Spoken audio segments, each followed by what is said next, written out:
Hozir bir mijozim o'zini boshqatdan kashf qildi. Agarda sizda ham bu sifatlar bo'ladigan bo'lsa, imkon darajasida o'zingizni qo'ymaganingiz yaxshi bo'ladi. Aytadi: "Firdavs aka, nima uchun men boshqalarga o'xshab ko'p davrlarni yaxshi ko'rmayman, yolg'iz yuraman?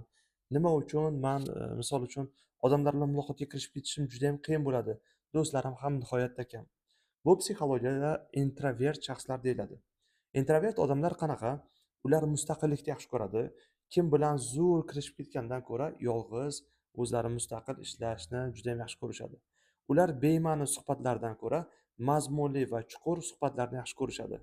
Va shu bilan birgalikda ular juda ham ko'p o'ylaydigan, mulohazali insonlar bo'ladi. Buni ko'pchilik aytishi mumkin, o'zi introvert bo'lgan odamlar aytishi mumkin. Mani minuslarim juda ham ko'p, kamchiliklarim juda ham ko'p deyotgan bo'lsa, siz adashasiz. Hatto introvertlardan ham kuchli liderlar chiqadi. Buning uchun o'z ustida inson ishlab turib, bilim olish kerak bo'ladi. Yuqorida kim o'zini shunaqa sifatlarni ko'rdi, izohlarda yozib qoldiring.